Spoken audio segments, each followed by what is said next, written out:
Salmo 66. Alabanza por los hechos poderosos de Dios. Al músico principal. Cántico. Salmo. Aclamad a Dios con alegría, toda la tierra. Cantad la gloria de su nombre. Poned gloria en su alabanza. Decid a Dios: cuán asombrosas son tus obras. Por la grandeza de tu poder, se someterán a ti tus enemigos. Toda la tierra te adorará y cantará a ti. Cantarán a tu nombre, Selah. Venid y ved las obras de Dios, temible en hechos sobre los hijos de los hombres. Volvió el mar en seco, por el río pasaron a pie. Allí en él nos alegramos. Él señorea con su poder para siempre. Sus ojos atalayan sobre las naciones. Los rebeldes no serán enaltecidos. Selah.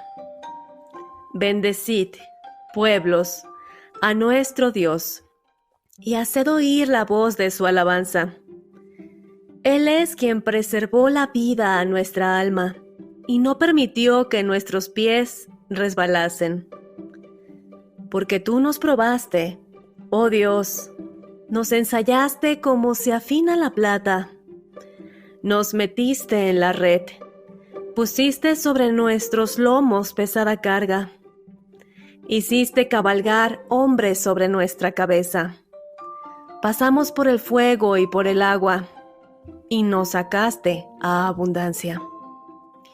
Entraré en tu casa con holocaustos, te pagaré mis votos, que pronunciaron mis labios y habló mi boca, cuando estaba angustiado. Holocaustos de animales engordados te ofreceré, con sahumerio de carneros. Te ofreceré en sacrificio bueyes y machos cabríos. Selah. Venid, oíd todos los que teméis a Dios, y contaré lo que ha hecho a mi alma. A él clamé con mi boca, y fue exaltado con mi lengua. Si en mi corazón hubiese yo mirado a la iniquidad, el Señor no me habría escuchado. Mas ciertamente me escuchó Dios. Atendió a la voz de mi súplica. Bendito sea Dios, que no echó de sí mi oración, ni de mí su misericordia.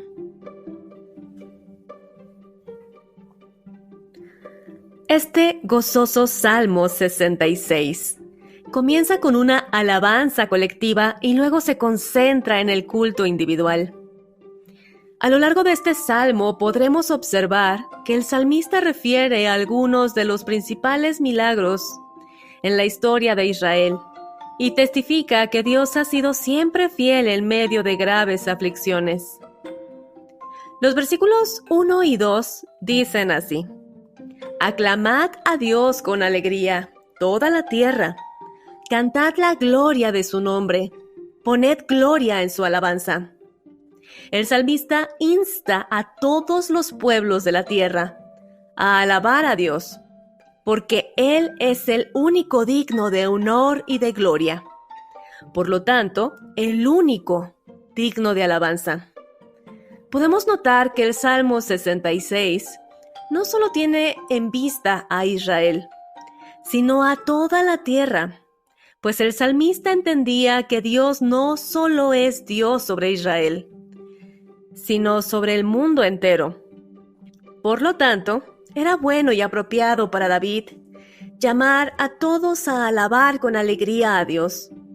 Aunque el canto y la música no son la única forma de alabar a Dios, el salmista anima a todos a cantar la gloria de su nombre.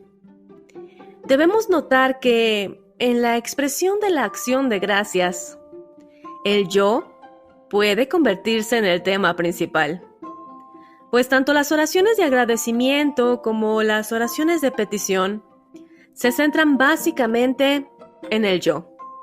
Yo necesito, yo te pido, yo te doy gracias. Mientras la alabanza, por el contrario, suele concentrarse en quien se alaba, dejando así el yo a un lado, centrándose de lleno en Dios. Los versículos 3 y 4 dicen así: Decid a Dios, cuán asombrosas son tus obras. Por la grandeza de tu poder se someterán a ti tus enemigos. Toda la tierra te adorará y cantará a ti. Cantarán a tu nombre. Sela. David da aquí una pequeña guía práctica de cómo alabar a Dios, diciéndonos específicamente qué decir, pero no como en una forma mecánica o repetitiva sin sentido, sino como un bosquejo reemplazable por las palabras personales de cada quien. David deja en claro que debemos decir a Dios, y esto implica que la alabanza debe ser, al igual que la oración, en voz alta. No un acto de contemplación o meditación en silencio, sino en voz alta. Pues alabar a Dios va mucho más allá que admirarlo. Es proclamarle con tu voz no solo que lo amas, sino expresarle cuánto lo amas. El que el salmista afirme, toda la tierra te adorará, muestra que esta alabanza no solo reconoce la autoridad universal de Dios, sino que es también una indicación de fe en la creencia bíblica de un reino futuro donde Dios será adorado por todos, no solo en la Nueva Jerusalén al final del tiempo, sino en el reino milenial post-apocalíptico, ya sea en forma voluntaria o no. Al final, toda rodilla se doblará y toda lengua confesará que Jesucristo es el Señor. Uno puede comenzar a alabar al Dios, a pensar en la grandeza de su obra, en la creación, salvación y restauración. Y luego, diciéndole a Dios lo asombrosas que son sus obras. La expresión, por la grandeza de tu poder, se someterán a ti tus enemigos, tiene la sensación de una sumisión insincera e involuntaria a Dios. De hecho, en el hebreo insinúa claramente que será una sumisión forzada y falsa. Decenas de miles, tanto en la tierra como en el infierno, estarán rindiendo este forzado homenaje al Todopoderoso. Los demonios solo se someten porque no pueden hacer otra cosa. No es su lealtad, es el poder de Dios lo que los mantiene sujetos a su dominio ilimitado. Porque así está escrito en Filipenses capítulo 2, versículos 10 y 11.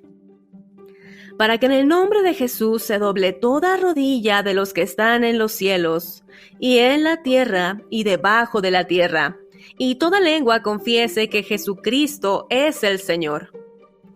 El que el salmista mencione, cantarán a tu nombre, nos hace imperativamente recordar que en el pensamiento de los judíos antiguos, el nombre es más que una palabra. Es un verdadero identificador, una indicación del carácter de la persona, prácticamente una descripción de su persona. Esto habla de algo más grande que la sumisión a regañadientes de las líneas anteriores. Esta es una alabanza que conoce algo de la naturaleza y el carácter de Dios. En otras palabras, no es solamente cantar por cantar, sino expresar a Dios el gran amor y admiración que se le tiene por sus propias características, es decir, por su carácter. Y Dios es bueno, Dios es amor, Dios es justo, Dios es juez, Dios es inmutable, Dios es misericordioso, compasivo y fiel, entre otros atributos. Los versículos 5 y 6 dicen así: Venid y ved las obras de Dios. Volvió el mar en seco, Por el río pasaron a pie. Estos versículos traen a la memoria dos de las grandes manifestaciones del poder de Dios. Cuando dividió en dos el Mar Rojo para librar a su pueblo del ejército egipcio, y posteriormente, cuando el Señor Dios detuvo las aguas del río Jordán para que los israelitas pudieran cruzar a la tierra de Canaán por tierra seca. Esto lo puedes encontrar en Éxodo 14 y Josué 13. El versículo 7 dice así: Él señorea con su poder para siempre. Sus ojos atalayan sobre las naciones. Una atalaya es un lugar alto desde donde pueden mirarse todas las cosas. A su vez, se le llama atalaya al hombre que observa y vigila, quien procura averiguar lo que sucede. El salmista llama primero a toda la tierra a observar las grandes obras de Dios y a alabarlo. Y llama a recordar que el Señor Dios, el Altísimo Todopoderoso, mira desde lo alto, por lo que nada escapa a su vista, pues Él ve el panorama completo y ve toda la verdad. No hay nada que pueda ser oculto a Dios. Todos deberíamos recordar este punto y alzar la mirada hacia aquel que nos mira de continuo y nos mira en lo secreto. Y con lo que ve, tal como una atalaya en tiempos antiguos, ayudarnos o juzgarnos, para bien o mal de algunos, Dios todo lo ve. Los versículos del 10 al 12 dicen así: Porque tú nos probaste, oh Dios, nos ensayaste como se afina la plata, nos metiste en la red, pusiste sobre nuestros lomos pesada carga, hiciste cabalgar hombres sobre nuestra cabeza. Pasamos por el fuego y por el agua, y nos sacaste a abundancia.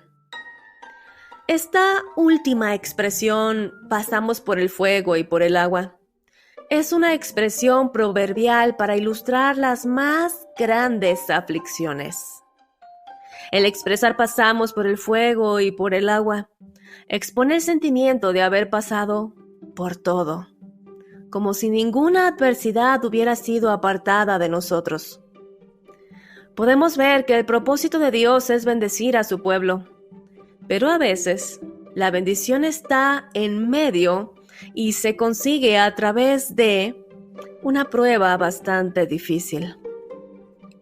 El decir, nos metiste en la red, nos habla de haber tenido la sensación de libertad, donde la vida estaba llena de opciones y elecciones, y de repente, esa libertad pareció desaparecer, y nuestras opciones se hicieron pocas o nulas. El salmista le dice a Dios que él entendía que en algún sentido máximo su aflicción provenía de él. Como consecuencia o prueba de fidelidad, era permitida por Dios mismo. Pero como podemos observar a través del libro de Job, al final, Dios no solo nos libra de las dificultades, sino que nos lleva a la abundancia. Esta abundancia nunca habría llegado sin atravesar las muchas dificultades. Antes de darnos una bendición, Dios siempre probará nuestra lealtad y fidelidad, así como si estamos listos para recibirla o no. Es debido a esto que estamos siendo moldeados y disciplinados a cada momento. El versículo 17 dice así: Clamé con mi boca y fue exaltado con mi lengua. La primera parte de este versículo nos muestra que el salmista buscó a Dios en medio de su angustia, su confusión y su dolor. Y el expresar que exaltó a Dios con su lengua denota la alegría o el gozo a causa de la respuesta recibida de parte de Dios. Jeremías 33, versículo 3, lo dice así: Clama a mí y yo te responderé, y te enseñaré cosas grandes y ocultas que tú no conoces. El versículo 18 dice así: Si en mi corazón hubiese yo mirado a la iniquidad, el Señor no me habría escuchado. Este versículo enfatiza que los que se complacen en la iniquidad o la maldad no tienen ningún tipo de esperanza de que Dios responda a su oración cuando lo invocan. Es por esta razón que quienes viven en pecado oran a Dios pidiendo favores y pareciera que Dios no los escucha. Definitivamente, el Todopoderoso desea que sus hijos se aparten del pecado. Y solo entonces Él les responderá como un padre a un hijo. Porque Dios es santo, y dice la palabra en el Salmo 7:11, que Él está airado contra el impío todos los días. Dios no solo aborrece el pecado, también aborrece a quien comete iniquidad y encubre su maldad. Dios muestra su favor, muestra su rostro a quienes hacen su voluntad, pero voltea su rostro contra aquellos que hacen maldad. De modo que Dios no escucha y mucho menos responde las oraciones de los malvados. Este salmo termina con el hermoso versículo 20, exclamando así: Bendito sea Dios, que no echó de sí mi oración, ni de mí su misericordia. Acompáñame a hacer esta oración. Bendito y amoroso Dios, gracias por esta porción de tu palabra, que me ayuda a entender la importancia de alabarte y alabarte de corazón, reconociendo toda tu grandeza y tu carácter, y a no olvidar nunca que todo está debajo de ti, y no hay nada que pueda ocultarse de ti. Abre mi entendimiento para que pueda seguir conociéndote más. Sigue transformando mi vida. Bendito sea Dios, que no echó de sí mi oración, ni de mí su misericordia. Amén y amén. Mi querido hermano, que Dios te bendiga. Si esta meditación ha sido de bendición para tu vida, te invito a compartirla para que llegue a más personas. Esta fue la reflexión del Salmo 66. Tu hermana en Cristo, Alondra Aguilar. Hasta el próximo episodio.